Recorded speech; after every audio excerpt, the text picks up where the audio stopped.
Hello friends, and Jai Shri Krishna to all of you, all my dear students, and very welcome to this platform Gitadham Gurukul YouTube channel. आज हम सब अपने इस जो mission 100 हमने topic छेड़ रखा था, जिसके अंदर 100 सेंटेंस ऐसे थे जिसको अपन को टेंस आधारित बनाने थे। तो इस मिशन 100 सेंटेंसेस को आज हम क्लियर करने जा रहे हैं। आज हमारी 10वीं क्लास है, ठीक है ना। और प्रत्येक जो क्लास थी उसमें अपन ने 10 सेंटेंस ऐसे थे जो बनाए थे जो फुली टेंस डिपेंडेंट थे, ठीक है ना। तो अगर 10 बात करें तो 10 क्लासें हुई है आज हमारी 10वीं क्लास है, जिसके अंदर हमने मिशन 100 टॉपिक को क्लियर किया है। हमने 90 सेंटेंस तो ऐसे थे जिनको हमने किस में ट्रांसलेट किया था, हिंदी टू इंग्लिश ट्रांसलेशन किया था। और हमारी लास्ट सेशन की लास्ट क्लास जो है, जिसको आज हम किस में क्लियर करेंगे, इंग्लिश टू हिंदी ट्रांसलेशन करेंगे, जो काफ़ी आपके लिए इजी भी रहेगा, ठीक है ना। यानी कि आपने हिंदी टू इंग्लिश बनाना तो सीखा, कहीं ऐसा तो नहीं है कि आपको इंग्लिश के कुछ सेंटेंसेस आपको हिंदी बनाना ना आता हो, या आप उसमें उसकी ऑर्डरिंग नहीं समझ पाते हो कि इस सेंटेंस का अरेंजमेंट कैसे करूँ, यानी हिंदी स्टार्ट करो तो कहाँ से करूँ। तो ये आपकी समझ में आता है या नहीं, यानी दोनों चीज़ें समझ में आनी चाहिए। अगर हम हिंदी टू इंग्लिश ट्रांसलेशन करना सीखें तो इंग्लिश टू हिंदी ट्रांसलेशन करना भी हमें आना चाहिए। और दूसरा बात, इसको दोनों के थोड़ी सी फॉर्मेशन में चेंज है। अगर अपन हिंदी टू इंग्लिश ट्रांसलेशन करते हैं तो कितना हमारे दिमाग को हमें लगाना पड़ता है, और दूसरा Hindi to English to Hindi अगर अपन ट्रांसलेशन करते हैं तो इसमें हमें किस प्रकार से सोचना पड़ता है। तो इसकी ऑर्डरिंग आप मेरे को डेली फॉलो करते रहे। इसके बाद में अपन एक नया प्लान जो है, जो मैं क्लास के लास्ट सेशन में आपको बताऊंगा कि हम अपना जो नेक्स्ट हमारा जो प्लान है इंग्लिश के अंदर, वो अपन क्या करने जा रहे हैं, ठीक है ना। तो आज तक जो आपने फॉलो किया है उसको अच्छी तरीके से फॉलो करें, वापस देखें सारे वीडियो। अगर आपके 80 to 90% तक सेंटेंसेस क्लियर नहीं होते हैं, केवल इस 10th वाली क्लास है, इसकी अपेक्षा जितने भी अपन ने 9 क्लास क्लियर किए हैं, 1 to 90 तक के जितने भी सेंटेंसेस थे, अगर आपके उन जो 1 by 1 जो अपन ने 10 सेंटेंस जो एक क्लास के अंदर अपन ने क्लियर किए थे, अगर वे आपके पूरी तरह से क्लियर नहीं होते हैं, या आपके 80 to 90% तक आपका क्लियरेंस नहीं है, तो इसका मतलब है कि आपको उन्हीं क्लासेस को वापस देखना चाहिए और समझना चाहिए कि आप उनको कैसे क्लियर कर सकते हैं, ठीक है ना। और फिर अगर कोई मिस्टेक होती है तो मुझे ज़रूर बताएं, जैसा कि काफ़ी कल कहने के बाद में काफ़ी स्टूडेंट ने मुझे पर्सनली मैसेज किए थे, ठीक है। So thank you. आज हम जो हमारा पहला सेंटेंस है, I have been listening a sweet song for 2 hours, ठीक है ना। तो इसके अंदर आपने क्या समझा, हैव बीन समझा। तो हैव बीन का मतलब क्या होगा, यानी कि रहा खड़ा बैठा हमें लगा नहीं है, लेकिन समय प्लस से भी हमें लगाना, तो वो फॉर 2 आवर्स हमने वहां पर लिखा, ठीक है ना। तो I have been listening a sweet song for 2 hours का मतलब ये होता है कि मैं 2 घंटों से एक मधुर गीत सुन रहा हूँ, ठीक है ना। मैं 2 घंटों से एक मधुर गीत सुन रहा हूँ, ठीक है ना। तो ये पहला सेंटेंस हमारा क्लियर है। और दूसरा ये है कि he had gone from here before 3 days, okay.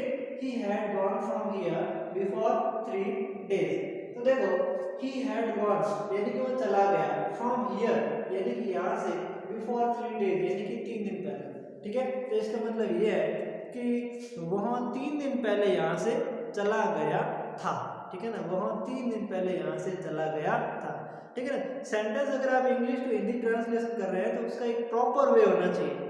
Hindi to English में अगर ट्रांसलेशन कर रहे हैं तो हो सकता है उसके अरेंजमेंट में अगर थोड़ी बहुत चेंजेस आ जाती है तो वो अपन चला सकते हैं, लेकिन इंग्लिश टू हिंदी ट्रांसलेशन करते हैं तो उसकी अरेंजमेंट बिल्कुल एकदम क्लियर होनी चाहिए, नहीं तो आपके समझ में नहीं आएगी। यानी कि अगर आप हिंदी टू इंग्लिश कर रहे हैं तो इसका मतलब आप उस लैंग्वेज में जा रहे हैं जिस लैंग्वेज में ज़्यादा अपन विशेष मतलब बॉन्डेज नहीं है, बंधन नहीं है, ठीक है ना। यानी कि अंग्रेजी में ज़्यादा बंधन नहीं।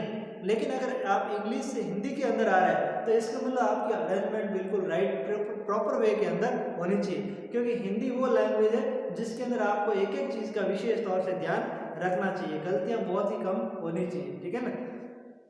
तो तीसरा है इट वाज रनिंग आउटसाइड। इसका आपने क्या बनाया था, बहुत ही आसान, ठीक है। इट वाज रनिंग आउटसाइड, तो वाज लगी, आपको क्या लगाना है, था लगाना, ठीक है ना। तो इसका मतलब ये होगा होगा कि बाहर बारिश हो रही थी। क्या है? बाहर बारिश हो रही थी। इट वॉज रेनिंग आउटसाइड, इसका मतलब बाहर बारिश हो रही थी। ठीक है ना। ओ चौथा है had you met with Hari. Had you met with Hari, had लगाया तो इसका मतलब चुका, चुकी, चुके प्लस थे। ठीक है ना। क्या आप हरी से मिले थे? क्या आप हरी से मिले थे? हैड यू मेट विथ हरी यानी कि क्या आप हरी से मिले थे। ठीक है ना। आप ऐसे बना सकते हैं, क्या आप पेशेंट से मिले थे? क्या आप रोगी से मिले हैं, सॉरी बीमार व्यक्तियों से मिले थे? क्या आप गरीब व्यक्तियों से मिले थे? क्या आप किसानों से मिले थे? क्या आप पीएम से मिले थे? ऐसे बहुत सारे सेंटेंसेस आप इसके अंदर बना सकते हैं। ठीक है ना। और पांचवा है I have got out from the disease. I have got out from the disease, इसकी इंग्लिश क्या होगी? डिसीज का मतलब क्या होता है? बीमारी। ठीक है ना। और आई हैव गॉट आउट का मतलब होता है कि मैं उससे निकल गया। फ्रॉम डिसीज का मतलब बीमारी से। ठीक है ना। यानी कि मैं बीमारी से बाहर निकल गया, मैं बीमारी से बाहर निकल गया हूँ। I have got out from the disease, इसका मतलब है कि मैं बीमारी से बाहर निकल गया हूँ। ठीक है ना। गेट आउट या गॉट आउट जो होता है ना, वो इसका मतलब होता है बाहर निकलना। तो मैं उस बीमारी से बाहर निकल गया हूँ। ठीक है ना। तो नंबर 6 है will you get good marks in board exam. ठीक है ना। Will you get good marks in board exam. ठीक है ना। तो विल आगे आते समझो क्या। ठीक है ना। Will you get good marks in board exam, क्या तुम बोर्ड एग्जाम में अच्छे मार्क्स लाओगे? ठीक है ना, या अच्छे मार्क्स प्राप्त करोगे?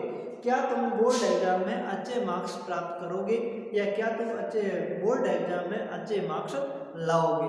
ठीक है ना। तो ये इस सेंटेंस का प्रॉपर हिंदी मीनिंग है। अब है साका Hari said where are you planning to go. ठीक है, Hari said where are you planning to go. तो इसका मतलब ये है कि हरी सेड मतलब हरी ने कहा, where are you planning to go इसका मतलब आप कहाँ जाने की प्लान बना रहे हो। ठीक है ना। हरी ने कहा आप कहाँ जाने की प्लानिंग बना रहे हो। ठीक है ना। प्लानिंग कर रहे हो यानी कि योजना बना रहे हो, तो आप कहाँ जाने की प्लानिंग कर रहे हो। ठीक है ना। तो आठवां है he felt very sad after breaking up। ठीक है ना। he said very sad, he felt very sad after breaking up। he felt यानी फील का सेकंड फॉर्म है felt। ठीक है ना। उसने बहुत ही दुख महसूस किया, उसने बहुत ही दुख महसूस किया आफ्टर ब्रेकिंग अप। आफ्टर यानी के बाद में, और ब्रेकअप ब्रेकिंग अप यानी किसी से अलग हो जाना। ठीक है ना। किसी से मित्रता तोड़ देना, प्रेम प्रसंग हो तो किसी से प्रेम प्रसंग उसका टूट जाता है, उसको भी अपन ब्रेकिंग अप कहते हैं, ब्रेकअप कहते हैं। उसका ये आईएनजी फॉर्म लगाइए आफ्टर के हिसाब से। ठीक है ना। तो क्या हुआ था, इसका जो प्रॉपर हिंदी मीनिंग है वो ये है कि उससे अलग होने के बाद, उससे अलग होने के बाद में उसको बहुत ज्यादा दुख हुआ। ठीक है ना। अलग होने के बाद उसको बहुत ज्यादा दुख हुआ। ठीक है। तो नंबर है when Theus entered in my home then I was worshiping to God। ठीक है ना। तो इसका बहुत ही सिंपल वे में अर्थ निकलता है when Theus यानी कि जब चोर entered in my home, जब चोर मेरे घर के अंदर प्रवेश करते हैं, जब मेरे प्रवेश किया, सॉरी जब चोरों ने मेरे घर के अंदर प्रवेश किया, then I was worshiping to God। तो तब I was यानी कि मैं, worshiping to God यानी कि मैं भगवान की पूजा अर्चना कर रहा था। यानी कि जब चोरों ने मेरे घर में प्रवेश किया तब मैं भगवान की पूजा अर्चना कर रहा था। ठीक है ना। और लास्ट है आज का हमारा she was a brave girl so she fought with robbers। ठीक है ना। she was a brave girl, इसमें टेंस नहीं है, ये सेंटेंस है यूज ऑफ बी का। ठीक है ना। बी मतलब कर्ता की पहचान बताता है। ठीक है ना। तो she was a brave girl के मतलब वहां बहुत बहादुर लड़की थी। ठीक है ना।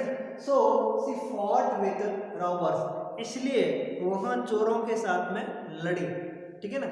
चोरों के साथ में वह लड़ी, तो वह बहुत एक बहादुर लड़की थी, इसलिए वह चोरों के साथ में लड़ी। ठीक है ना।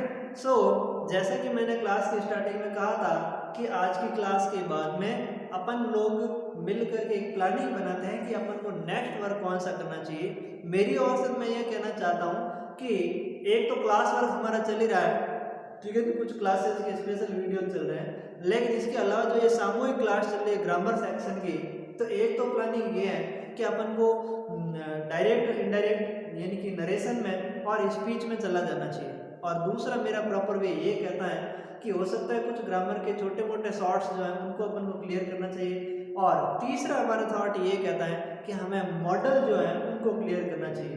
तो मॉडल को सबसे पहले अपन मॉडल जो ऑक्सिलरी मॉडल्स हैं उनके आधार पर अपन सेंटेंस फॉर्मेशन करेंगे ताकि 12th क्लास स्पेशल जो है उनके लिए ये काम आ सके, ठीक है ना। और उसके बाद में सारी क्लासेस जस्ट लाइक 10th है, 9th है, 11th है, अगर सेंटेंस फॉर्मेशन आपकी मॉडल आधारित अच्छी है तो आप उन मॉडल्स को जो फिल इन द ब्लैंक्स एक मॉडल्स का पार्ट आता है जिसमें 3 या 4 नंबर के क्वेश्चन आते हैं तो वो भी आप अच्छी तरीके से क्लियर कर पाओगे, ठीक है ना। सो see you tomorrow. Thank you for watching this. If you like it, please share to your all friends. Thank you so much.